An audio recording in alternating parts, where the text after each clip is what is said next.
Hello, everyone. Today we're going to be speaking about an interesting topic, why we're actually not meant to be independent and how this relates to social work. I am actually going to talk about relational cultural theory and go into depth about this topic and just look right about what it actually means not to be independent. So, have you ever felt like you're supposed to have it all together on your own, yet deep down inside you just don't feel okay? Well, what if I told you that the problem isn't you, right? It's the idea that we're supposed to be independent. So sit down and grasp that. Um, and think about that, right? We've been conditioned to live in a world where we're taught that we have to be independent human beings, right? And today I am going to break down something called relational cultural theory. And honestly, it completely changes how we understand healing relationships and even ourselves. So, for a long time in psychology, we've been taught that the goal was independence, being strong, being self sufficient, and not needing anyone. But relational cultural theory flips that around. It says we don't grow alone, we grow through connection. And in fact, one of the visuals that I studied shows this shift clearly that, moving from power over and separation to power with and connection. So instead of asking ourselves, how do we become independent? The real question becomes, how do I build meaningful relationships, right? So, you know, in traditional psychology, the Newtonian physics, right, establishes itself as the ideal, right? So seeing the self as an atom, right, viewed as a bounding container of experience. Then we look at boundaries as walls, right? Having those boundaries protects us, right, from the outside world. But in this theory, we see that um, independence, autonomy, and inner vulnerability, right, is the goal. So the consequence of this is that we pathologize, excuse me, human dependency and also relationality, right? So we have to look at the growth of the separate, right? And how that affects us and the being autonomous with ourselves. So it's something that brings a lot of thought, especially with the conditioning that we've been taught prior. So let's swift, right, and let's look, right, and let's also talk about mutual empathy, right? Why connection heals. So, one of the most powerful ideas in this theory is something called mutual empathy. And don't think about this of just saying, this isn't just me understanding you, it's both of us being impacted by each other, right? So the give and take. So think about the last time someone really listened to you and you probably just saw that they nodded, but actually felt what you were saying. Think about that, right? In that moment, that there is where we see healing start, right? Because we're feeling a connection when we're getting that validation from someone else, validating our feelings and resonating, right? So that concept is called the resonance wave, where both people are changed through connection. And it's something that we don't honestly talk about enough. And I want to go into the relational cultural shift, right? So the goal of development, right, is independence is separation. And we see this, right, in developmental psychology. We're taught a child is interdependent of their parent. They grow, they develop, then as they reach to that state of adulthood, right, we start conditioning even within the teenage years of having our children become independent individuals, right? What happens when we're conditioning children, right, into being independent individuals, this triggers the mind to have a boundary. So we end up building protective walls and being vulnerable, right, is viewed as a weakness or even for other folks as a sense of one's immaturity, right? So there is a view of having control and power over our emotions and not showing the weaker self and being vulnerable. So, with the relational cultural theory, we see these goals, right, of development, right? We end up viewing the boundaries, the response to vulnerability, the view of power, and we see that there is growth towards connection. Um, Also, right, places of meaning and exchange. So we find meaning and being able to exchange that connectiveness towards one another, and in finding that middle ground in that meeting place, that's where connection, right, helps us grow. And it goes from feeling a sense of I am or have to be independent to more of a community type of culture where one grows, right, beyond oneself. Um, and this is viewed, right, as turning to others for resilience. So the power comes within, right? And there's mutual empowerment from both ends, a sense of respect, a sense of you're giving, I'm taking, I'm taking, you're giving. So it's a balance, right, of a give and take, but with validation. So when we're actually in healthy relationships, um, five things tend to happen. We feel that we're more energized. We see ourselves more clearly as well. We feel worthy. We become more creative and we actually crave and want more connection.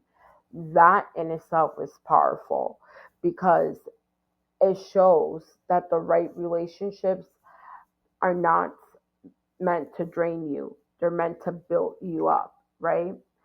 So, going into the hardwire for connection, right? Um, we see in science that functional MRI scans reveal that pain of being secluded and social exclusion and isolation is indistinguishable from physical injury in the brain. So we are not wired, right, for hyper um, individualism. We turn to one another in times of stress for comfort and to be comforted. And to shame this instinct is to force physical suffering onto oneself, right? So even when we look at the brain, right, we're looking at the brain. We're looking at that anterior cortex, right? That cingulate cortex, and how social exclusion breaks these connections within the brain, right? And these are broken connections that build, these are broken pathways that we see in psychology. So when we go from that exclusion, right, and it manifests itself into physical pain, which then also can affect the emotional state. We go into attuned empathy, right? And this brings vagal nerve regulation.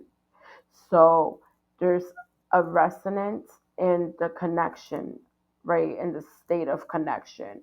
And it helps those brain waves flow, right? So in science, it's even noted that this is a real thing. So we're not meant to handle things, right? We often by ourselves. We often hear the words that it takes a village, and it really does. But here we're able to see how um, social exclusion and versus attuned empathy, right? The differences and even the effects of it, right? Whether it could be good effects or bad, right? Or negative effects.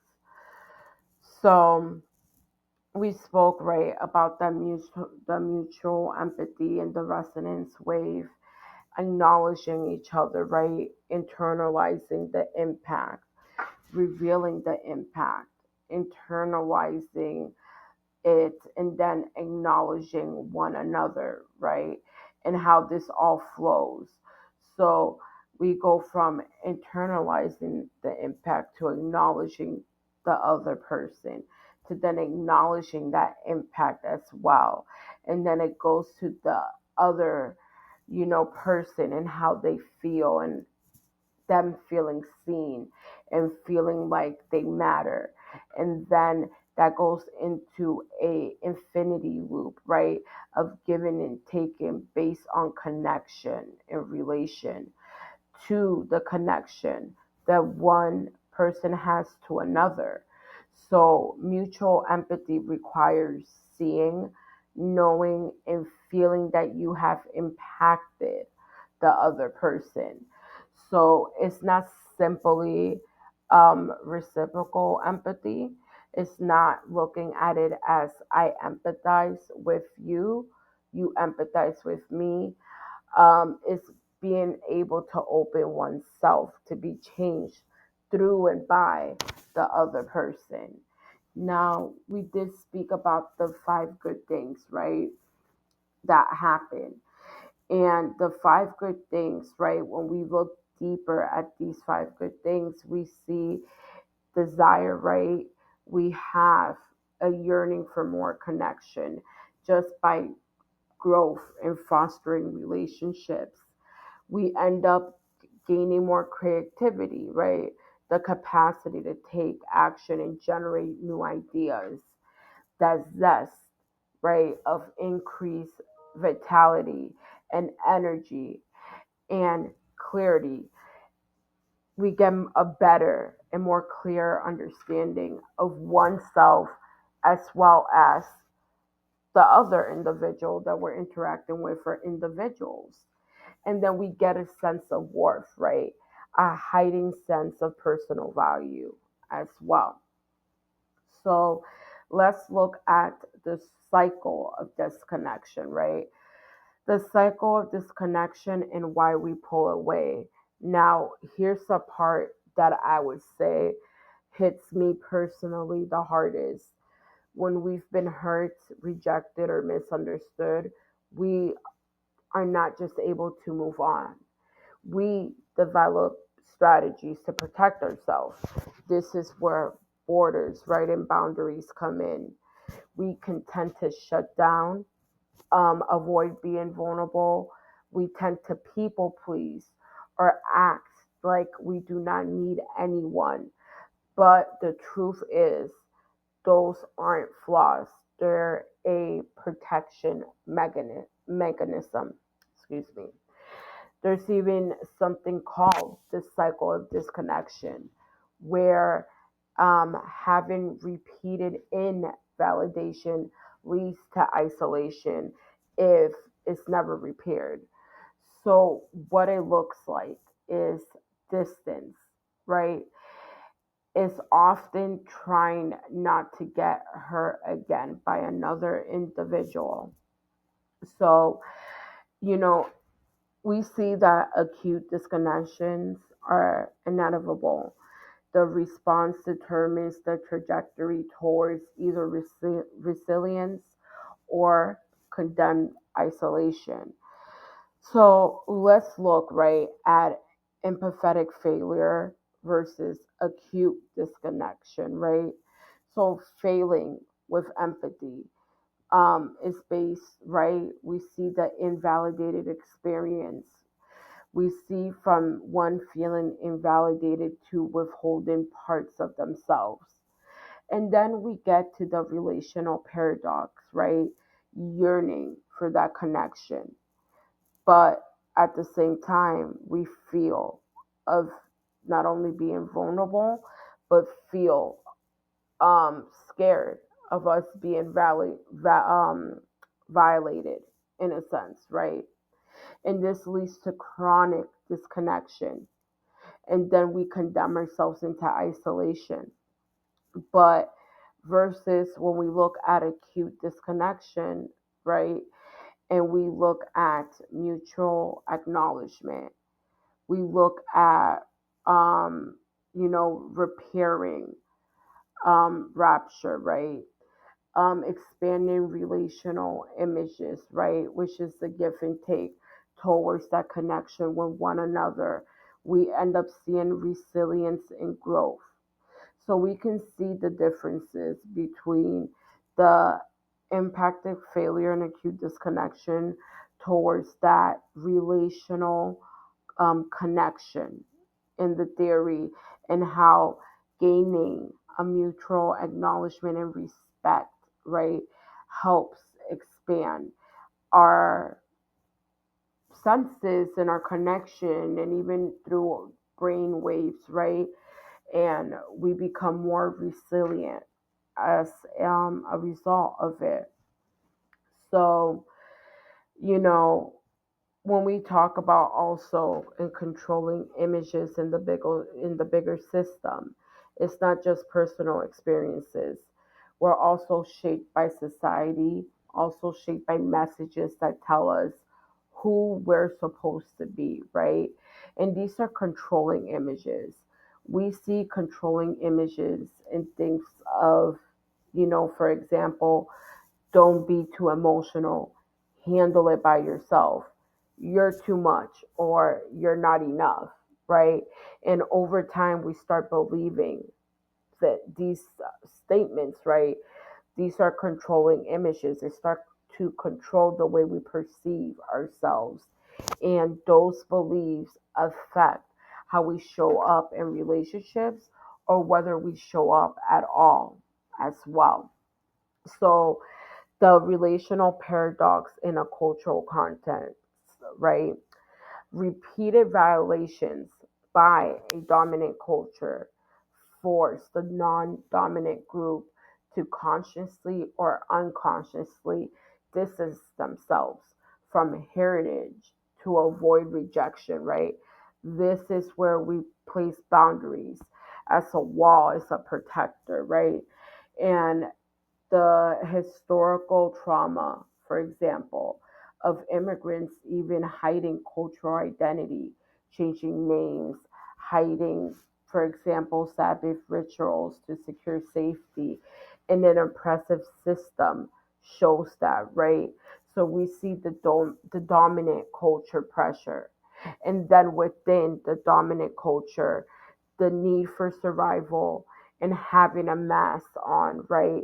And using it as a strategy for survival. We see that in all of this, the authentic identity is hidden because of this paradox, right? So, how do we heal, right?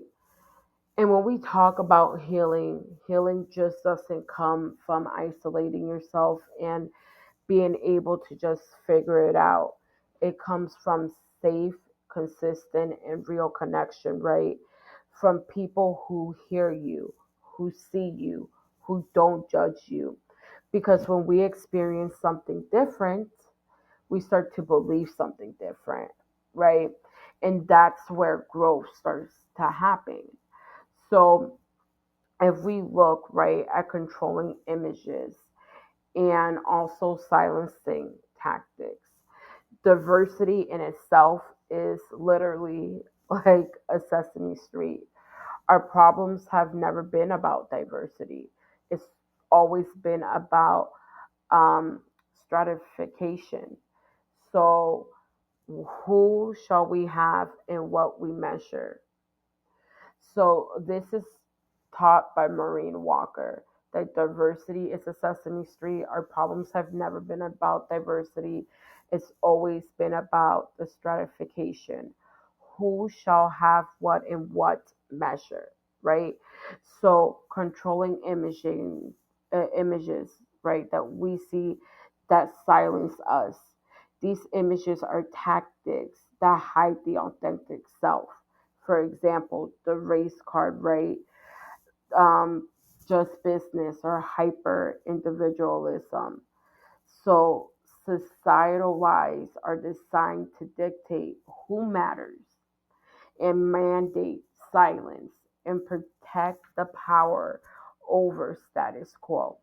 And we see that, right, in folks having to hide their identity and having to change who they are and form a new identity to fit in into what society expects of them or what they feel that the society within the culture they live in expects of them. So, you know, we really have to look at as well into the ecosystem of oppression and connection, right?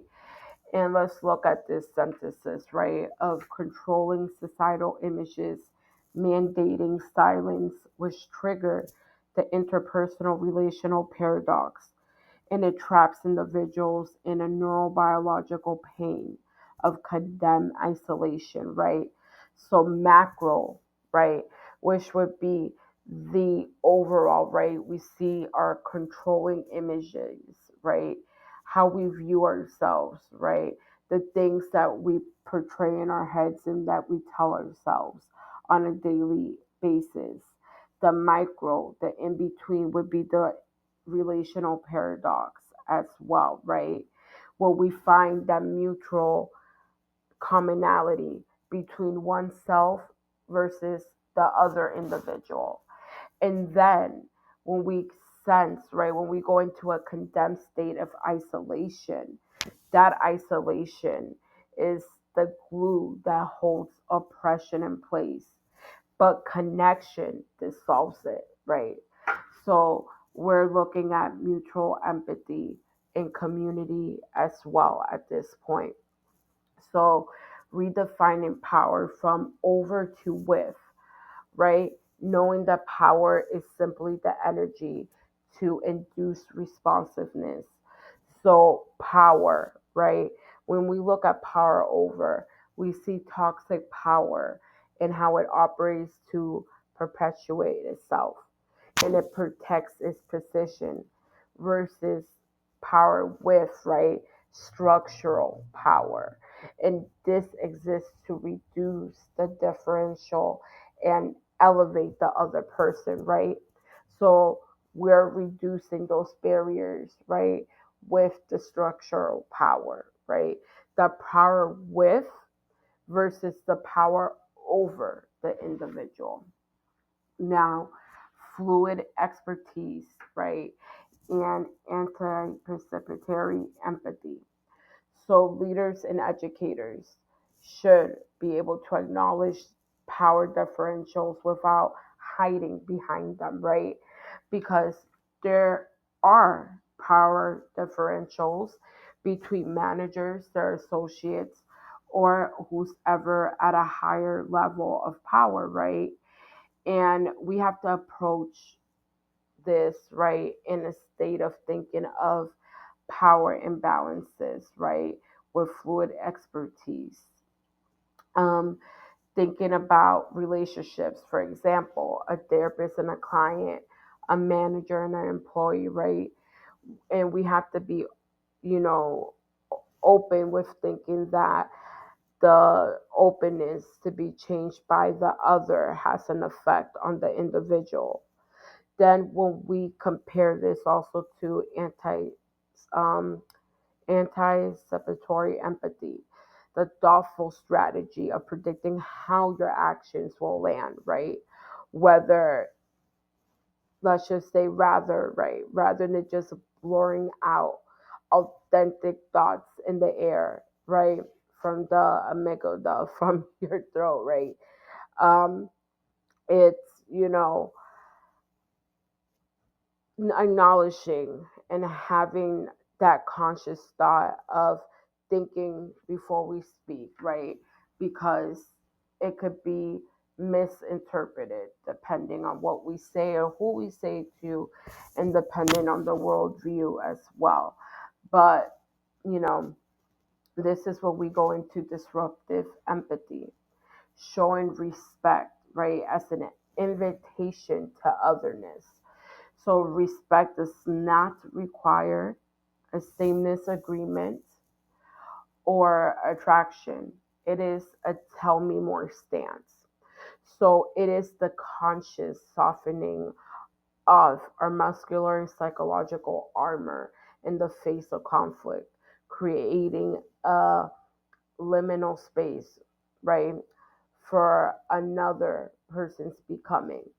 So this is where we respect the invitation of someone coming as their authentic selves and accepting them as who they are and how they're coming through and being receptive, right?